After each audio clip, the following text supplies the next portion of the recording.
This is part 2 of our lecture on the 1863 French art salons and how they led to the Impressionist group we know today. The Edward Manet Luncheon on the Grass, Le Déjeuner sur l'herbe, was the talk of the town, the cause célèbre.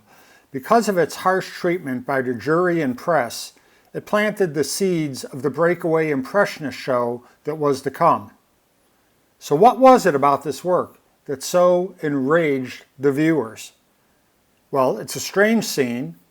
The woman staring at us is naked, but the men are in formal attire. Now that is strange, but the criticism went beyond the peculiar composition. She is not idealized. Look at her. She has chalky skin. She is real and made of flesh. She has a little bit of a roll across her stomach, and here Victorine Moreau, Manet's frequent model, is staring at you and making sure you are looking right back at her to see that she is naked, sitting there with these two guys that are dressed to the nines. So this was wildly criticized in part because of her nudity. Models of today are, of course, unnaturally thin. Victorine's body type was right for her time, but her glare resulted in criticism of her in total. Skin color, tummy rolls, you name it. She wasn't exactly fat-shamed, she was just shamed. But let's see, where did this work come from, and what's the big deal about the nudity? Well, it seems nudity is allowed as long as it is idealized or it is mythological. So, Manet was known to have studied classical art. You can see here that he lifted the scene from Venetian High Renaissance painter Giorgione's Pastoral Concert, which is featured on the left, where the dressed men are having a kind of vision of these mythological figures joining them in the nude. On the right, you can see the exact poses that Manet is using. This is a subsection of The Judgment of Paris by Raphael. Raphael collaborated with the printmaker Raimondi on the engraving. The Raphael Judgment of Paris painting from which this comes has been lost. So you can see from whom Manet borrowed, and I guess if you're going to steal, you might as well steal from the best, Raphael. And if he's putting a modern spin on it, it turns out that this work had too much modernism. Contemporizing the scene was considered just too much for the salon goers. Note that Manet does not follow the practice of using chiaroscuro, the softening and blending of edges around the figures. Of course, I now ask, in your opinion, how did these older pieces compare with the Manet? Meanwhile, across the hall, in the big show, they had a regular Salon de Venus going on. So while at the rejected work show, the nude was under scrutiny, in the official salon, there were many nudes to view, and they were quite the cause de célèbre. The André Cabanel Birth of Venus on the left and Paul Baudry's Pearl in the Waves nude on the right are the two examples. We're not certain the figure on the right is a mythological figure or just an attractive nude woman loosely postured like a Venus, entitled to be one. Mythological or not, she was deemed acceptable by the jury. Before I move into Impressionism, I wanted to pose the question of how or why do we know about the artists that we know about? This chart was introduced to me at the School of the Art Institute. It has stuck with me for well over a decade. Let's explore the codependency between these parts of the art world ecosystem. First, let's ponder, if an artist creates something and no one ever sees it, is it still a work of art? Or does it need to be validated to be real? What dynamic was in play during the time of the French Salon? We had an artist. They were trying to get into the curated show. The exhibitor's jury is another term for what we might call a curator or being curated. If an artist's work happens to get into the exhibition, hopefully the people here on the left on the chart noticed it. This was a group of newspaper critics, including some of the most famous writers of all time, Charles Baudelaire and Émile Zola. There were dozens of papers and articles about the show. So once the buzz started, the artist begins to get traction, and that leads to collectors or dealers getting involved. And you can see how this feeds off itself. In today's culture, we see that we have artists and we have public relations and we have dealers promoting them, and hopefully a museum decides to add them to their collection, and each leg of this graphic could help validate the next leg. Major dealers of the 19th century included Goupil, Bossard, Valadon, Paul Durand-Ruel, and Ambrose Vollard.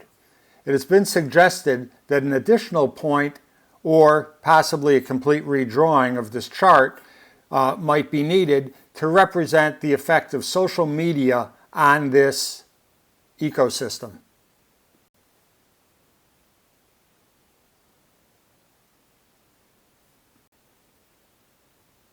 So, we move on to the original Impressionist show itself.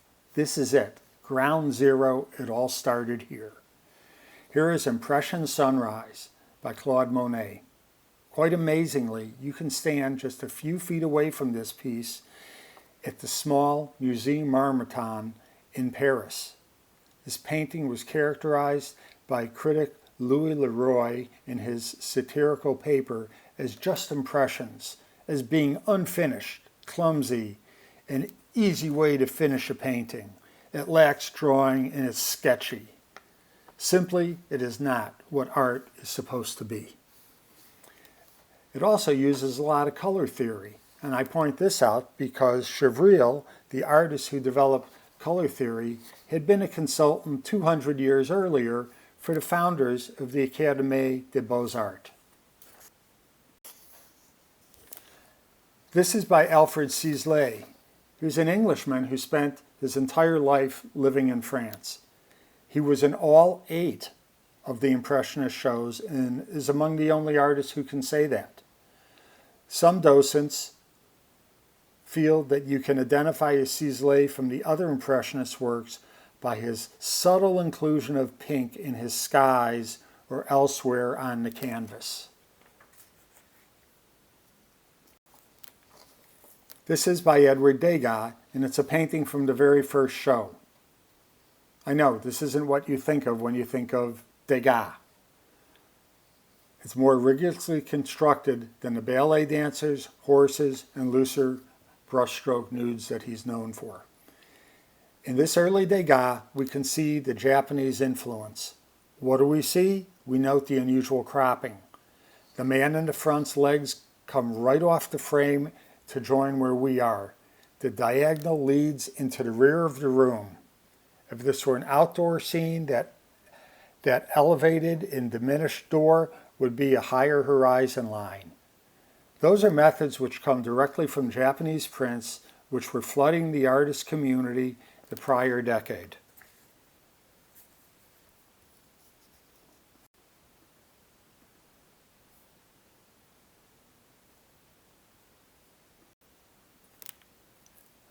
Renoir's La Loge. Here is Renoir's brother Edmond and Nini, the model. This work was at the first show, but you can begin to see the style that Renoir was developing.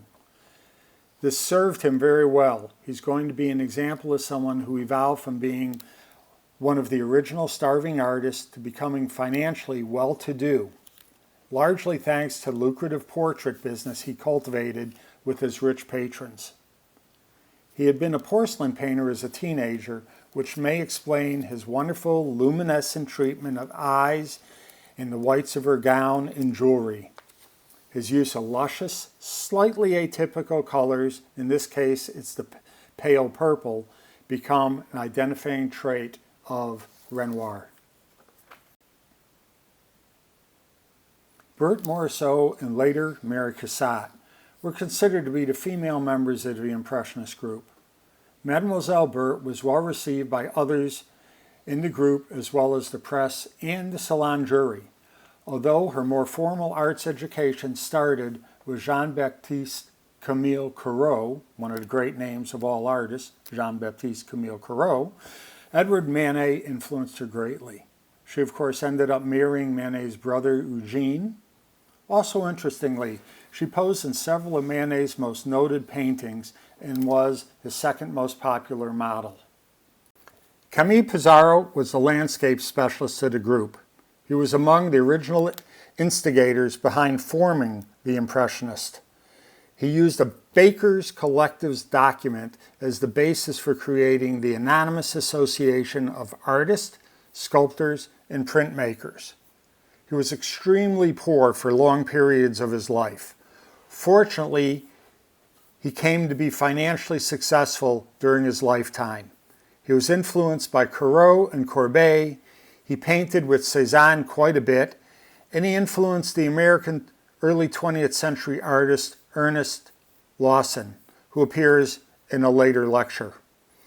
If you want to learn more about Pissarro, Irving Stone's Depths of Glory is a wonderful book. It was published in the 1980s. In closing, just think about what we covered today when we went from the French Academy and the juried salons all the way through to the Impressionist shows. And then think through how that relates to the art that was created in the 20th century and now in the early 21st century. The artists banded together to stand up to institutional powers, and that's a theme that reoccurs with the American Ashcan painters at the turn of the 20th century and later with the irascible, abstract expressionists of the 1950s. Once again, here are some of our discussion points that you may want to browse before we get together and talk online.